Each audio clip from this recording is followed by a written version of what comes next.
Indonesia project means nothing to me. Ya, begitulah sedikit cuplikan komentar yang dikatakan oleh pelatih baru timnas Malaysia Peter Klamovski soal kondisi timnas Indonesia yang banyak mendatangkan para pemain diaspora di dalam skuadnya. Ya, pernyataan dari sang pelatih Malaysia tersebut baru-baru ini viral karena dianggap telah meremehkan langkah timnas Indonesia dalam membangun skuadnya. Tapi menariknya nih sob, pernyataan tadi walau sekilas terlihat mengejek kebijakan timnas Indonesia, tapi nyatanya malah membuka kelemahan dari timnas Malaysia yang diungkap secara jujur oleh pelatih barunya. Ya, Peter Klamovski yang menyebut kebijakan timnas Indonesia tak berarti baginya dan tak relevan sebenarnya mengacu pada sebuah fakta di skuad Harimau Malaya, di mana mereka yang mencoba meniru langkah skuad Garuda pada akhirnya malah gagal total karena sumber daya pemain diaspora mereka di tanah Eropa sangat terbatas.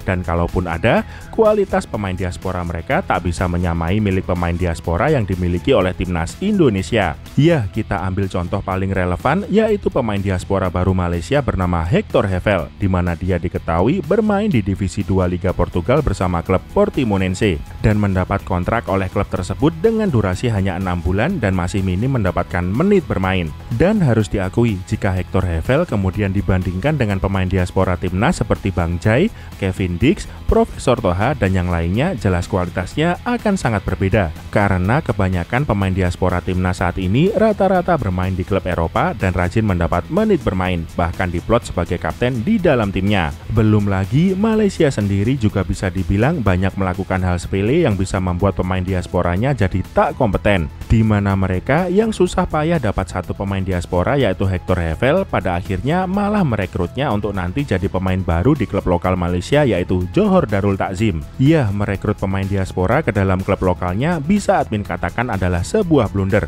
Pasalnya kualitas liga di ASEAN jelas ada di bawah liga di Eropa, walaupun itu bukan divisi utama. Apalagi JDT tak punya lawan seimbang di kompetisi liga dan Jordi Amat pemain timnas Indonesia adalah bukti nyata, di mana sejak gabung JDT performanya mulai menurun dan kini tempat utamanya di timnas Indonesia mulai tergeser oleh trio bek muda yaitu Bang Jai, Rizky Ridho, dan Justin Hubner. Dan ya, dengan fakta seterang ini dan berbagai kendala yang dihadapi oleh Malaysia, admin berani menyimpulkan jika ucapan Peter Klamovski bukan untuk berniat mengejek timnas Indonesia, tapi dia lebih mengatakan hal realistis jika dirinya tak relevan meniru langkah yang dijalankan oleh timnas Indonesia saat melatih Malaysia.